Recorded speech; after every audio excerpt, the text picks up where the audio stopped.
Her second. Team's first.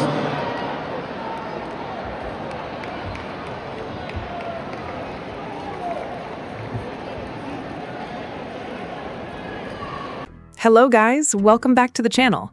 So we've got to talk about what happened today, because it was one of those moments that immediately grabs your attention. Caitlin Clark got flagrantly fouled, and yeah, it was not a pretty play. It was a classic landing zone situation, and those are always dangerous. She went up, took the shot, and as she came down, Alanna Smith stepped into her space. That's where things get risky, and that's exactly what happened here. Now, to be clear, this wasn't one of those plays where you look at it and think it was intentional or malicious. I don't think Alanna Smith was trying to hurt her, but at the same time, intent doesn't really matter in these situations. If you take away a shooter's landing space, especially a perimeter shooter like Caitlin Clark, you're putting them in danger. That's why the rule exists, and that's why it was called the way it was. Caitlin went down, and for a second, it looked concerning. Anytime a player lands awkwardly, especially around the knee area, you start thinking about worst-case scenarios. And she didn't just pop right back up smiling. She had to walk it off, and you could tell she felt it. But to the referee's credit, they didn't hesitate. They made the correct call. It was a flagrant foul, and honestly, that's exactly how it should be officiated. Post-game, Caitlin Clark addressed it, and this is where things got a lot more reassuring. She said she landed hard on her kneecap, but followed it up with, "I feel good." That's the key takeaway right there. Not, "I'll be okay," not, "We'll see tomorrow." She said she feels good. That's a huge relief if you're a Fever fan or just someone who wants to see the best players stay on the court. She also gave credit to the officials, saying she thought they handled the situation well. And look, that lines up with what we're seeing across the board right now. The referees are clearly making a conscious effort to call the game tighter, especially when it comes to player safety and off-ball physicality. And that's something worth diving into a bit more, because it's not just about this one play. It's about a larger shift in how the game is being officiated. Right now, the refs are not letting players get away with the kind of grabbing, holding, and bumping that we've seen in previous seasons. They're calling it early, they're calling it often, and they're setting a tone. What that means is players like Caitlin Clark are going to benefit. She's probably going to get to the free throw line a lot more. You could easily see her averaging close to 10 free throws a game if this continues. And the same goes for players like Paige, who also draw a ton of defensive attention. Even someone like Alyssa Thomas, who plays a very physical brand of basketball, is going to have to adjust slightly. She can still be aggressive, still be strong, still play her game, but there are clearer boundaries now, and the refs are enforcing them. Back to Caitlin, though, the most important thing is how she looked after the play. She walked to the free throw line without a noticeable limp, she didn't seem restricted in her movement, and while she definitely looked frustrated, maybe even a little angry, that's honestly a good sign. That's competitive fire, not injury concern. Now, there's also the bigger picture to consider. Even though she seems fine, this is exactly the kind of situation where you don't want to take unnecessary risks. And that brings us to the upcoming game against the Nigerian national team. Let's be honest, this is not a must-play situation. This is not a game that has any real stakes, especially compared to regular season WNBA matchups.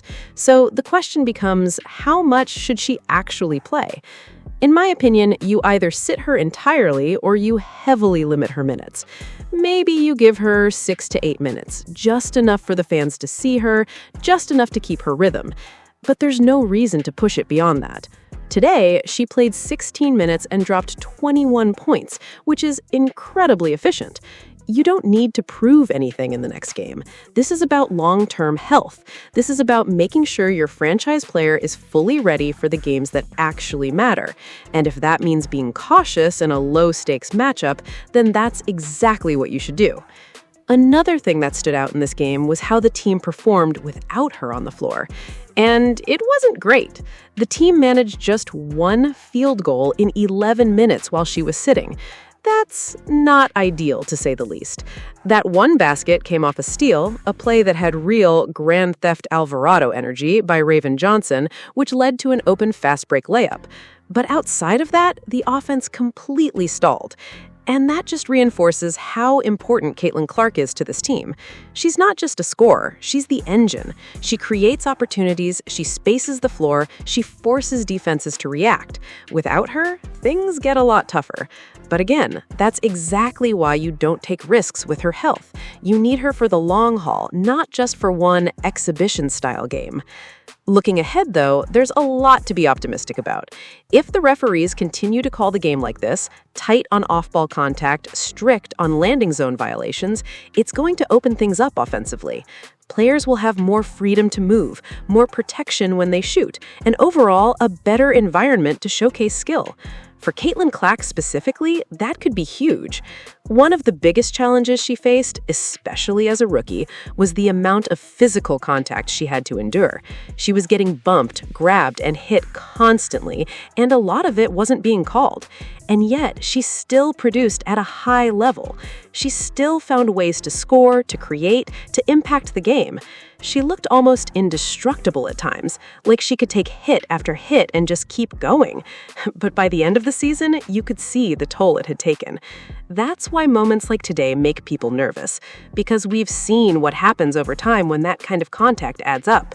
So if the league is serious about protecting players, and it looks like they are, then this shift in officiating is a very good thing. At the end of the day, though, everything comes back to one simple point. Caitlin Clark is okay.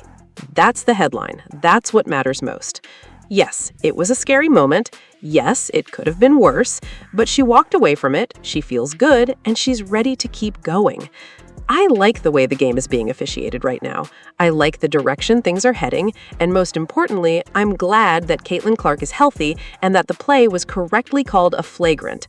If you guys agree, let me know what you think in the comments section below. And as always, thank you for watching. Please like, comment, and subscribe. Caitlin, first of all, how are you feeling after that foul that took you out? I feel good.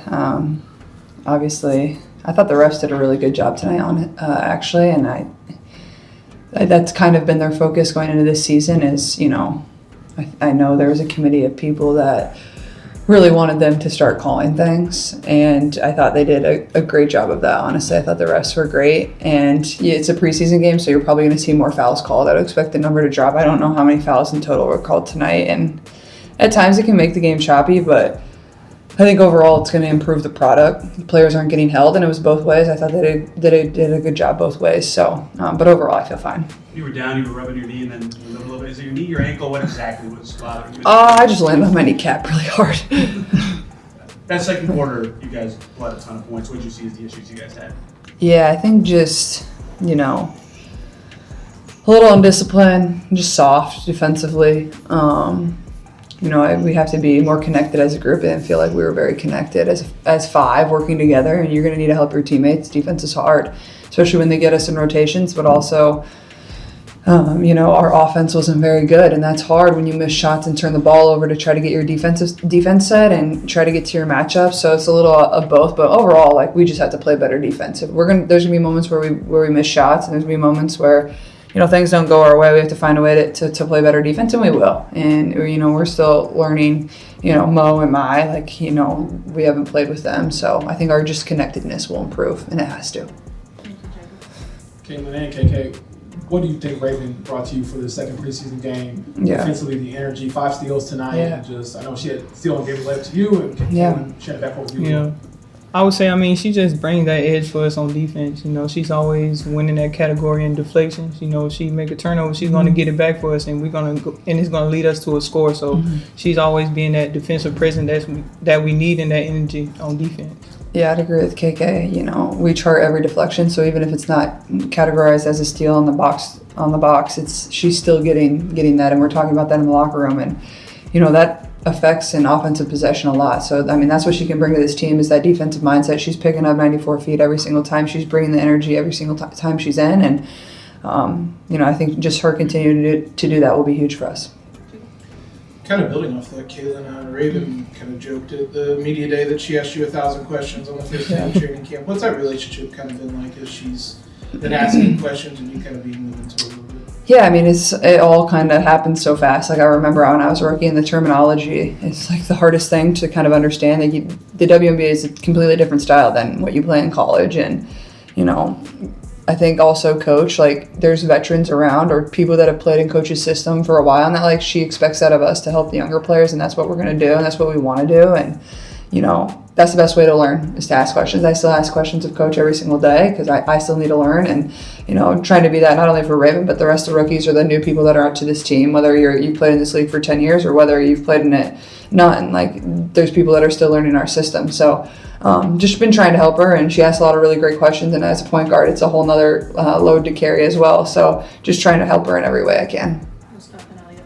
Kayla, what's the balance like with so many newcomers of helping them acclimate with everything versus each of you kind of returners trying to get your rhythm for the season?